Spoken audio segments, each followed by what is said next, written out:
What is up, guys? Welcome back to the Terrier Owner YouTube channel. Luna is out and about. We are ready to make you this week's video, and we are here to talk about a topic that is important for your Jack Russell. So this video is geared towards Jack Russell specifically and their health. But before we do that, as always, guys, smash that like button for us. Be sure to give us a thumbs up. It goes a really long way towards helping us get seen by others that have this dog that need our help, that need to see this content. So be sure to do that. If you haven't subscribed to the channel, go ahead and do that as well if you've been enjoying the content, and don't forget to turn on notifications so you're notified for all of our future videos. And of course, if you have the free time, be sure to check out terrierowner.com, the blog website associated with this channel, for everything in a written format to help you even further. And with all of that out of the way, guys, let's go ahead and talk about a topic that directly impacts your dog's health or your Jack Russell's health, and that is ensuring that you keep your Jack Russell at a healthy weight. How do you recognize if they're getting overweight?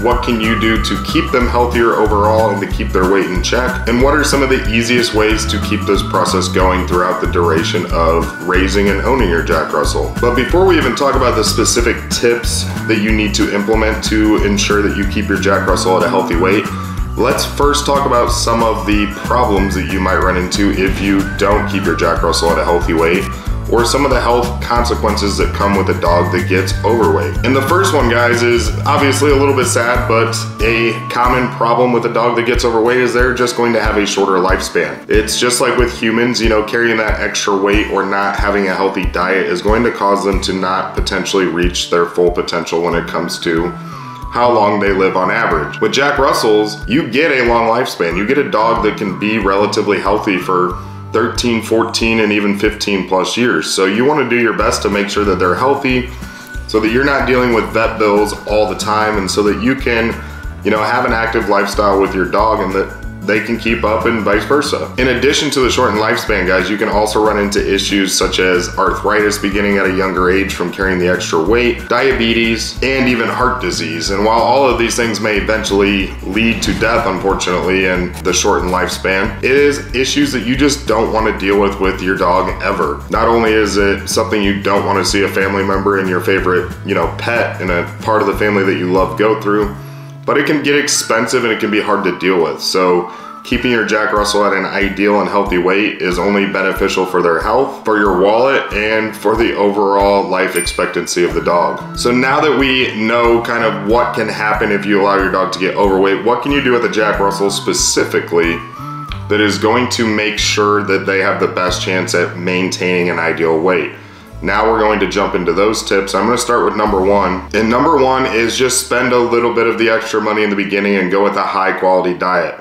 You don't have to be so extreme that you go with some of the stuff you see on the internet, like an all meat or all, you know, raw meat diet or protein diet. I've seen people with pit bulls or other muscular dogs that will do this. You simply just want to go with the dog food that isn't necessarily the worst, cheapest option that you can get. Speak to a vet. They'll often have recommendations. Sometimes they even keep some dog foods in-house that they're promoting. But go with a diet that is built to give your dog the nutrients that they need. Most dogs, a dry food is going to be just fine depending on the brand. Some of them are going to be cheaper, some of them more expensive. We use Blue Buffalo. This isn't going to become an open debate on which foods are the best, which ones are the worst, but there are definitely dog food brands that you can buy that are, you know, a huge bag is $20 compared to the kind of bag that we get is, I think it's a 20-pound bag and it's like $60. So there's definitely a difference in quality with dog foods. Start with providing a high quality diet to your dog to help them maintain a healthy weight. Next, guys, this is super important, and you'll get this advice even from your vet, but you need to monitor portion sizes. You don't want to always be free feeding the dog. Yes, some dogs do great with that. Luna actually does pretty good with that herself, where you just give her a certain amount of food and she eats it when she pleases. But overall, the amount of food they get daily should be measured. Just like humans should portion control themselves as well. Otherwise, that can become an issue for us too. A lot of the times a vet will even have the cup that you need to do the proper measuring. So for us, we use a huge tub of food that both dogs get the same kind of food, and they each have a plastic cup that has measuring lines on it, and they get those servings, 2 of those servings per day, 1 at night, 1 in the morning. So you need to monitor the amount of food you're giving them. If it's a dog like Graham, he will eat as much as you give him. It could be a trough full or 1 cup full. When that happens, they are ingesting the extra calories, so they do pack on some weight. So you need to make sure that you're doing some portion control and giving them the correct amount of food for their body and the kind of dog that they are. Next, guys, is something I preach in every single one of my videos. We've been talking about it for over 2 years now, but you need to not only encourage and participate in it, but you need to make sure it is part of your routine, but exercise needs to be in the routine. Now, I have said in the past that if you have a yard that is fenced in and safe and proof to where they're not going to escape, a lot of the times it can be passive exercise that you don't have to be involved in.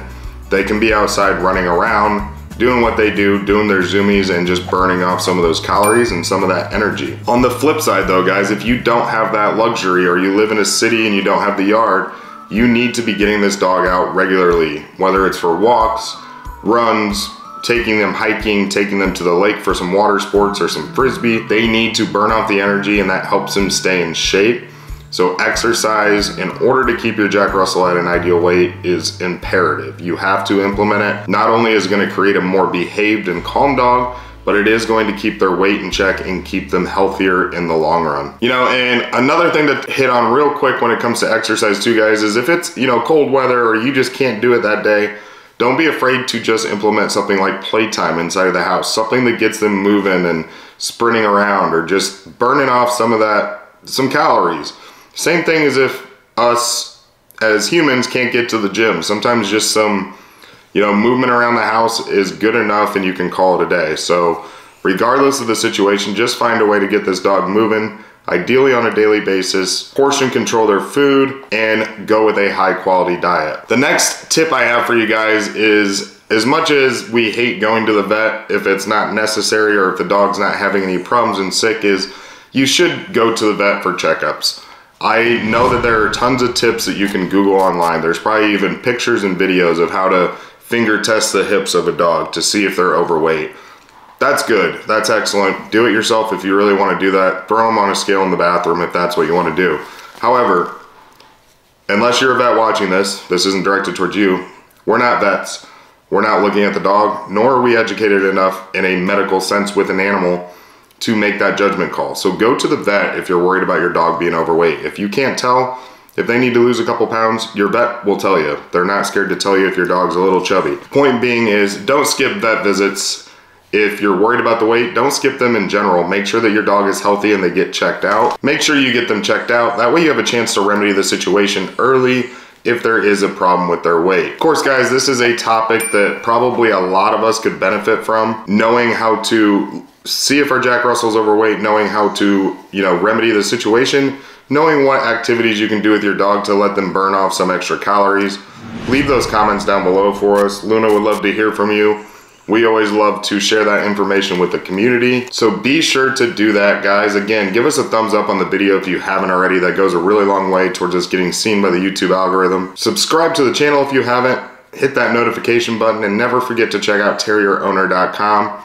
You can read all about this specific topic or hundreds of other ones specifically geared towards the Jack Russell Terrier. We appreciate you, and we will catch you in next week's video. Take care.